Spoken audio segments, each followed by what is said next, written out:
Hi, this is my video review for Astonishing Swordsmen and Sorcerers of Hyperborea. As you can probably tell, this is a very much Conan-inspired game. It's actually a retro clone of Advanced Dungeons and Dragons, but it has its own rules, mechanics, and many other things that make it a fun game on its own.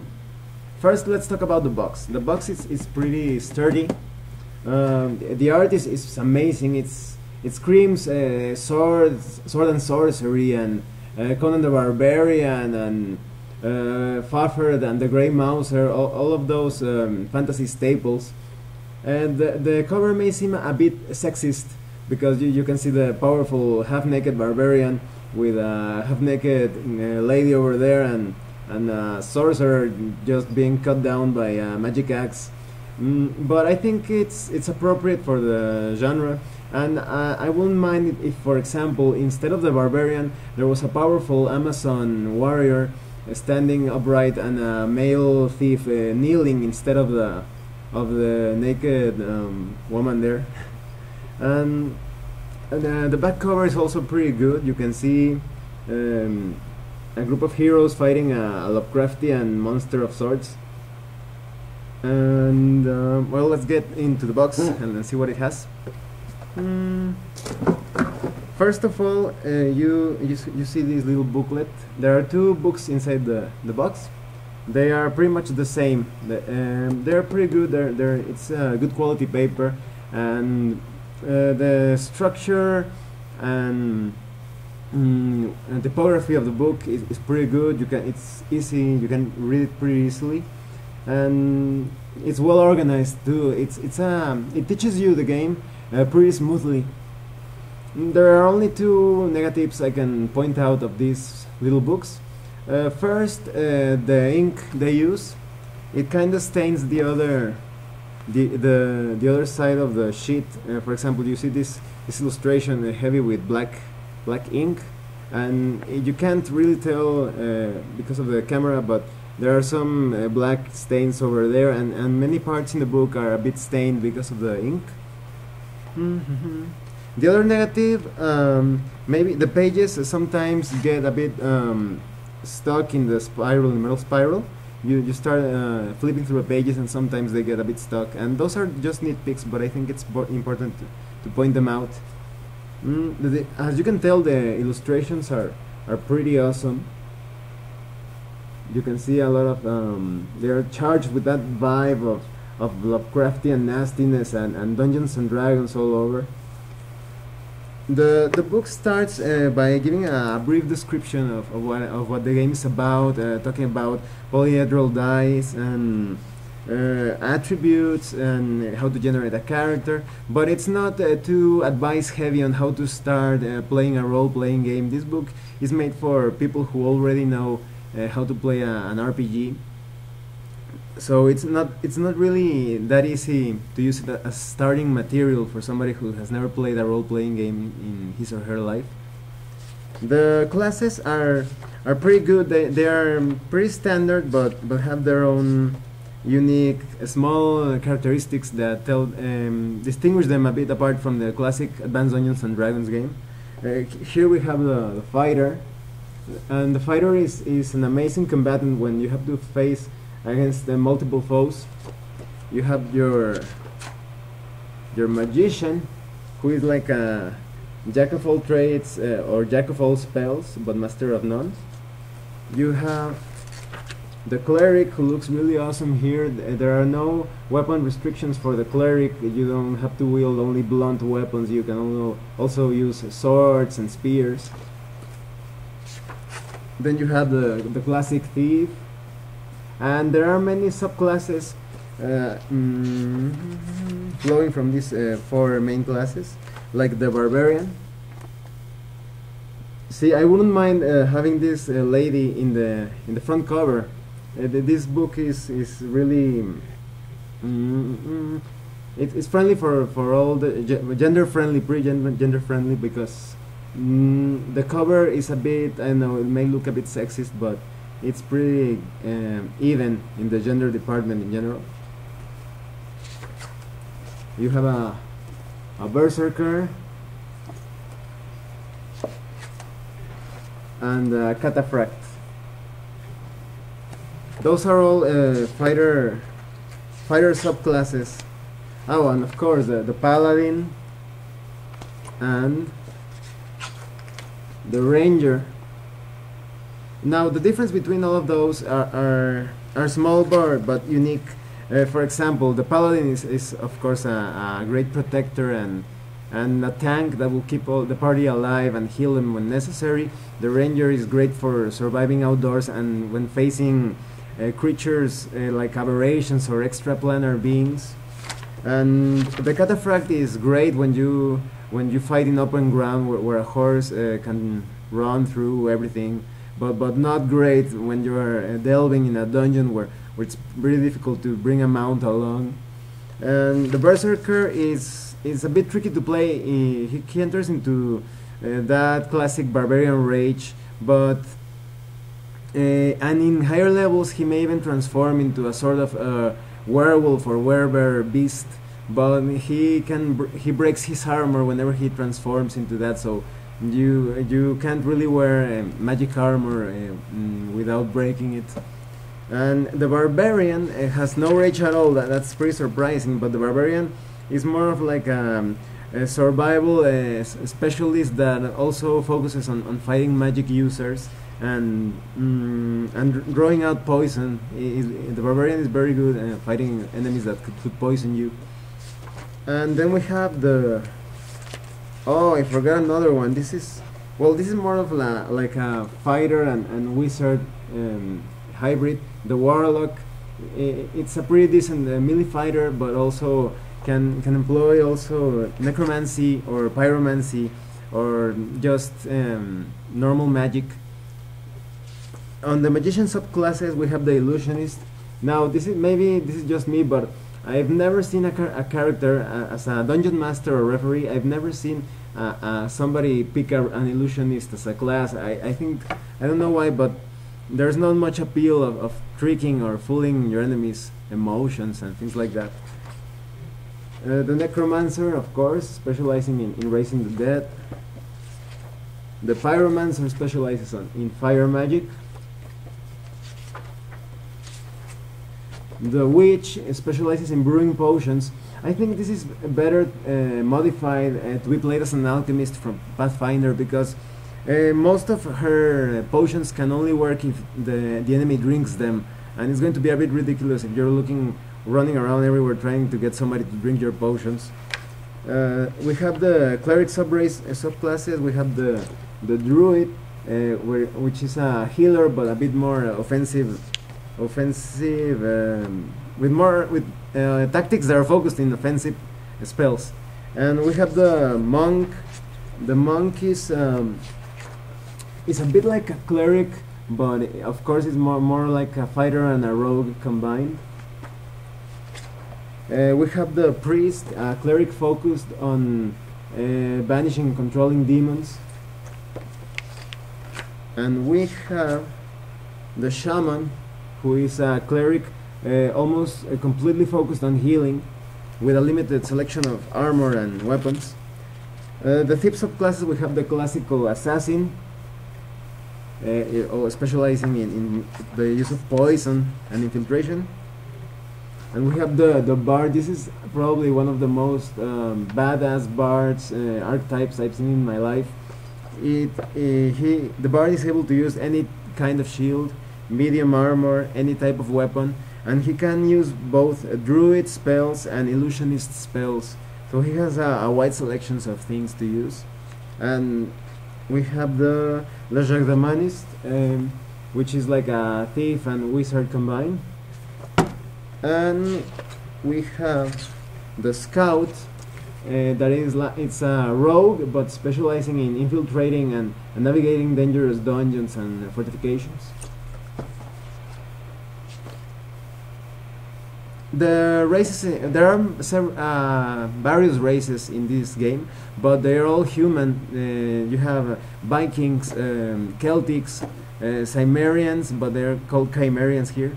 and you have different subhuman types, but you don't have elves or dwarves. Actually, the dwarves exist but as an enemy, not as a player race, and they have little differences. Like for example, the Atlanteans can stay underwater for a long time, and small things like that. There are many weapons that you could choose from. The weapons have different properties. For example, some weapons give you armor class bonuses. Some weapons give you an edge against mounted opponents. And you also have skill checks, but they are very simple, just rolling a d6 under a certain number or a percentile die. The spells are pretty cool. They're classic Dungeons and Dragons spells with some small modifications.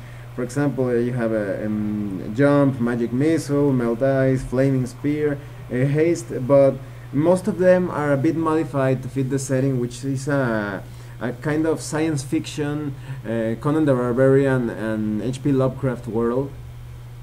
And the cool thing also is that this game only uses a standard 12 level limit for each character race, for each character class.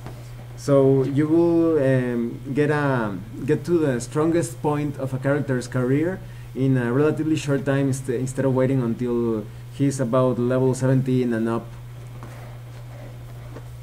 The combat is also pretty standard, but there are some small things that make it a bit different from what you usually expect in one of these types of games. For example, your weapons have a weapon class that make some weapons faster in combat because of their reach. For example, if you use a spear against a knife, you are probably going to attack first because of the length of your spear.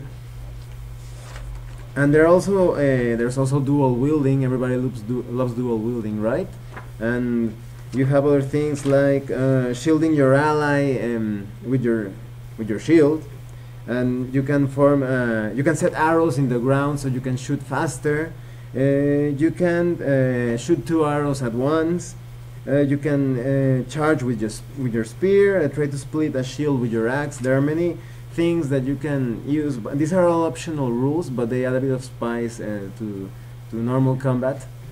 And when your character reaches a certain level, there is that classic thing that almost nobody uses, that your character builds a fort or a barony, and you wage war in a sort of mini war game.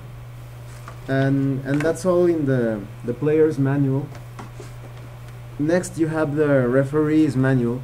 The referee's manual, as you can see, is almost the same in structure, in physical structure. The enemies, some enemies are all Dungeons and Dragons enemies.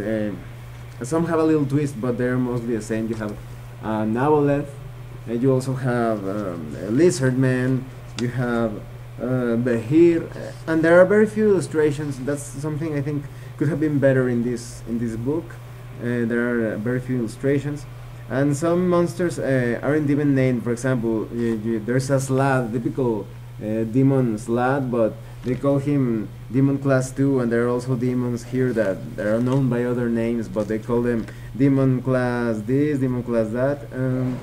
You also have Lovecraftian monsters here. That's pretty cool. Everybody loves Lovecraftian monsters, right?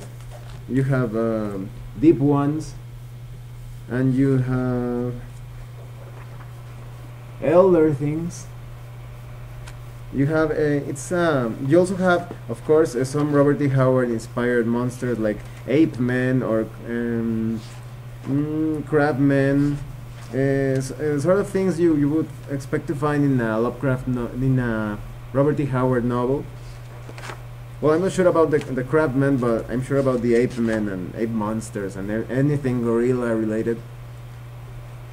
The referee manual also has lots of magic items, like typical magic swords, magic armor, but also has some sci-fi weaponry like laser pistols. And also you have the Cruel star, you know, from the movie Cruel, that like weird ninja star thing here. Oh, sorry about that. There we go. You throw it and it returns to your hand.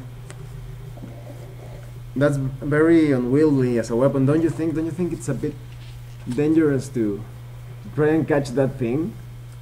Well, it's here. And besides magic items, you also have a small gazetteer of Hyperborea, the game's setting. Hyperborea has a lot of weird elements from H.P. Lovecraft, Robert E. Howard, and many other various sci-fi comics, books, and films. They are all here. The calendar is pretty weird. It has 13 months, and sometimes there are entire months covered by darkness of the night, and sometimes it's day. And it's a pretty weird calendar. You have to study it a bit so you can play a game in this setting. The flora and fauna is also pretty weird. You have an illustration here of some plants, and there are all those lotus, all those lotus that appear in different Conan stories, like russet lotus, golden lotus, black lotus, etc. And you have a description of all the different races and places. Look, a little deep one village. And you have a description about gods in Hyperborea. The gods in Hyperborea are pretty alien, and most of them are not good. They are just like powers that clerics and exploit to use their spells, and they are also manipulating humanity in Hyperborea. There are some things that I don't like. You have Cthulhu here, of course, and you have Kraken, Cthulhu and Kraken. That's a pretty interesting rivalry, huh? And the one thing I don't like about the gods, as described here in Hyperborea, is that some of them walk among the general populace, and that's, I don't know, that feels really not only unbalanced but not really mysterious. Gods should be mysterious, like does that deity even exist? What is that deity thinking, or what is that god trying to achieve? It's more interesting when it's a mystery. And well, that's about it for the referee's manual. The book the box has a pretty good map of Hyperborea. Let me show it to you. Let's see if I can get it into focus. And in Hyperborea, the planet is flat. If you go beyond this side over here, if you go into this black area, your ship will fall down. And it is rumored that there is an entire new world just on the other side, on the flip side of Hyperborea. And there are a lot of mysteries, like adventure seats described in the referee book, that you can use for truly epic adventures. Epic in the sense of theme, because characters, as I told you before, only reach level 12. The box also includes several character sheets.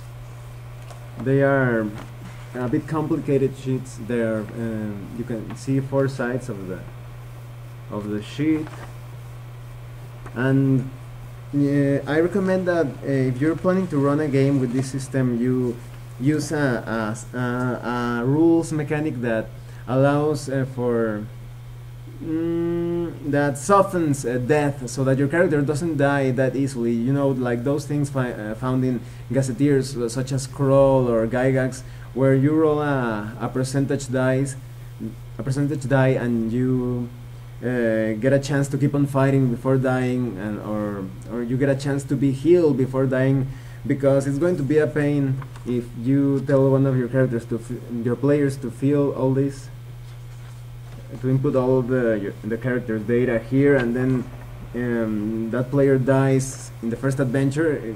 It's going to be a pain to have to grab another sheet of this and fill it all over again. The box also included this like paper squigglies. I don't know, they seem kind of cute. I don't know why they did that. I don't remember the old boxes having these. It's a nice touch. And of course it includes a pack of 6 polyhedral dice.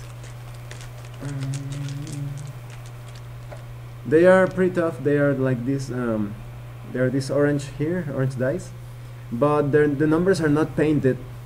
I used acrylic paint with blue and red to distinguish them a bit, because for example the D20 over here is not numbered from 1 to 20, it's just numbered from 1 to 10, and it repeats itself. So you have to paint single digit numbers in one color and 2-digit numbers in another, so you can tell apart a 1 from an 11 or a 10 from a 20.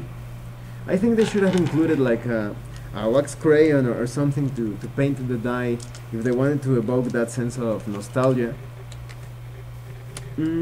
Overall, this package is pretty good if you are into old school Renaissance games. It's not going to change the way you play Dungeons and Dragons. It's going to add small details so you can feel you're actually playing Hyperborea with different classes and some different races, but it's not going to change the entire concept of Advanced Dungeons and Dragons. So if you're into barbarians, Cthulhu, laser swords and laser guns, you should definitely buy this game. Well, this is the end of the review. I hope you enjoyed it, and if you have any comments, please let me know. Thanks for watching. See you later.